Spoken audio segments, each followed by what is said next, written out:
ভর্তা এমন একটা নাম যেটা শুনলে যে কারো জিভে পানি চলে আসে। আর দুপুরবেলা গরম ভাতের সঙ্গে যদি এরকম লোভনীয় একটা ভর্তা থাকে তাহলে তো যেন ভাত খাওয়ার স্বাদটা দ্বিগুণ বেড়ে যায়। আসসালামু আলাইকুম, কেমন আছেন সবাই? দুপুরবেলা প্লেট খালি করার মতো একটা মজাদার ভর্তা আজকে আপনাদের সঙ্গে শেয়ার করব। আজকে আমি কাঁকরোল ভর্তা করব। সেজন্য কাঁকরোলটাকে কেটে ছুলে এরকম চিকন চিকন করে কেটে নিয়েছি। এখন এগুলোর ভিতরে লবণ আর হলুদ আমি মাখিয়ে নিচ্ছি। আর এগুলোকে আমি কিন্তু তেলে ভাজবো, ভেজে তারপরে এগুলো পাটায় বেটে আমি ভর্তাটা করব।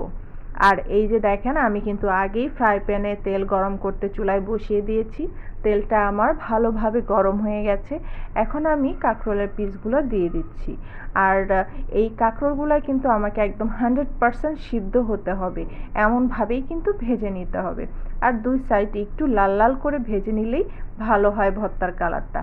এখন আমি ঢেকে দিলাম যাতে পুরোপুরি সিদ্ধ হয় সেজন্য।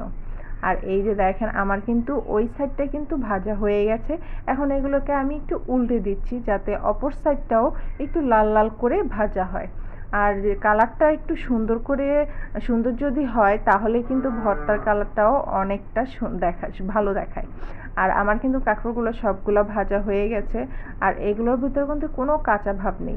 যদি কাঁচা ভাব থাকে তাহলে কিন্তু ভর্তাটা খেতে খেতে ভালো লাগবে না। আর আমি এই যে আরেকটা প্লেটের ভিতরে শুকনা মরিচ, তারপরে ধনে পাতা কুচি আর পেঁয়াজ কুচিও নিয়ে নিয়েছি। এখন আমি চলে যাব পাটায়। এগুলোকে আমি এখন বাটবো, তাই পাটা পুতা নিয়ে আমি রেডি হয়ে গেছি।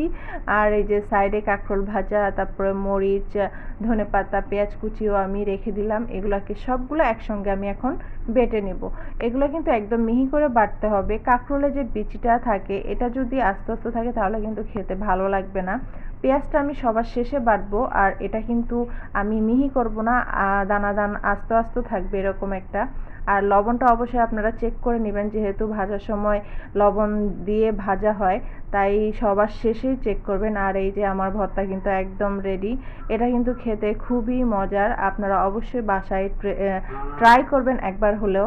আর আমার ভিডিওটি যদি ভালো লাগে অবশ্যই লাইক কমেন্ট শেয়ার করবেন। সবাই ভালো থাকুন, সুস্থ থাকুন, আল্লাহ হাফেজ।